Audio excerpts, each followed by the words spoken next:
अब सबसे पहले जानिए कि क्रिसमस ये शब्द कैसे बना।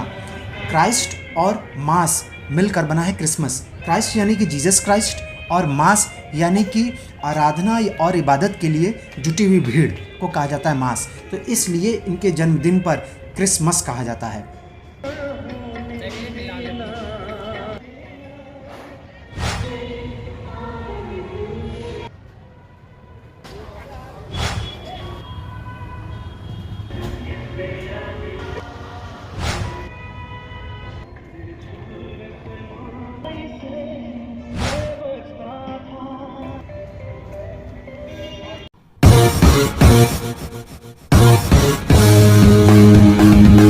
तो चलिए सफ़र शुरू करते हैं।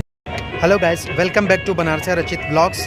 आज हम आपको दिखाने आए हैं बनारस का सबसे बड़ा चर्च, नदेसर स्थित सबसे बड़ा चर्च है और अंदर का भी सीन आपको दिखाएंगे और बहुत सारी विशेषता है।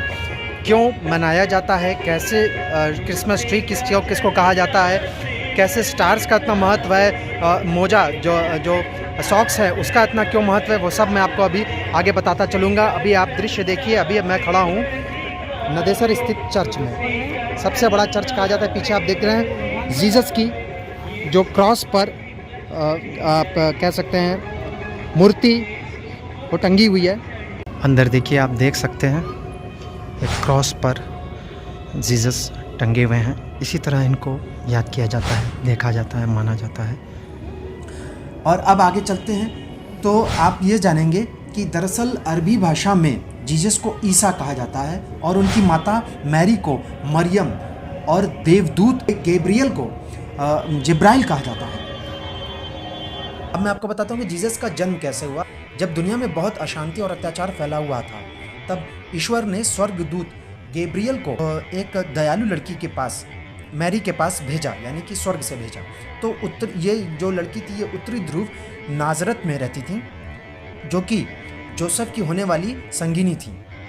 तब देवदूत ने बोला कि ईश्वर आप पर मेहरबान है और वो आपको एक विशेष काम के लिए चुना है। आप गर्भवती होकर एक बच्चे को जन्म देंगी जिसे आप यीशु यानी कि जीसस का नाम देंगी, जो कि भगवान का बेटा है। ये सुनकर मैरी हैरान हुई कि बिना शादी किए ऐसा कैसे हो सकता है। तब देवदूत बोले ईश्वर सब रास्ता निकाल देंगे। ये कहकर देवदूत गैब्रियल वहाँ से चले और इधर यूसुफ जो कि मैरी के होने वाले पति थे को भी गैब्रियल स्वर्गदूत जो रहते हैं वो आते हैं और इनको भी इसी तरह से दर्शन देते हैं और बोलते हैं कि तुम्हें मैरी को अपनी पत्नी के रूप में स्वीकार करना है, जो ईश्वर के पुत्र के रूप में एक बच्चा जन्मेंगी जिनका नाम यीशु रखा जाएगा, जिसका मतलब होगा उद्धारकर्ता।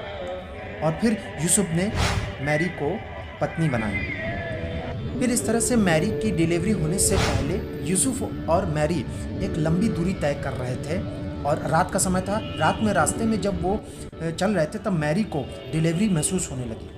तब यूसुफ ने रात में हेल्प मांगी कई लोगों से।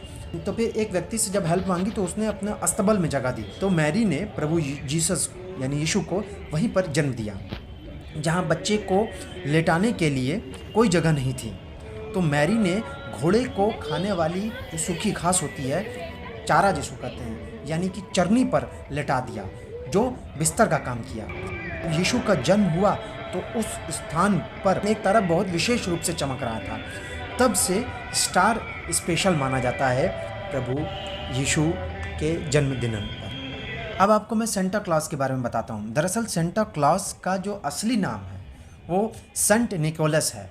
सेंटा क्लॉज और जीसस क्राइस्ट का कोई वैसे डायरेक्ट संबंध नहीं था, क्योंकि सेंटा क्लॉज का जो जन्म हुआ था वो जीसस के डेथ के 280 साल बाद हुआ था उत्तरी ध्रुव में।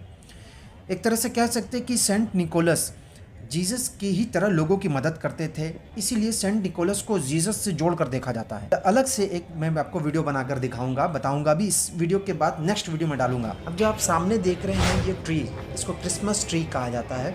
दरअसल इसकी भी एक कहानी है, क्यों इसको प्रभु जीसस से जोड़कर देखा जाता है, क्रिसमस से जोड़कर देखा जाता है। दरअसल पश्चिमी देशों के लोग सदाबहार वृक्ष जो होते हैं उनको बहुत शुभ मानते थे। जैसे हमारे यहाँ का कई जगह आप देखते हैं कि केले के पेड़ को बहुत शुभ माना जाता है, उसे बहुत जगह यूज़ किया जाता है, पत्तों को भी।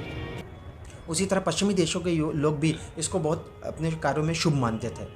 सदाबहार पेड़ों को। तो इस तरह से ये जब शुभ कार्य होता है तब इसका यूज़ किया जाता है।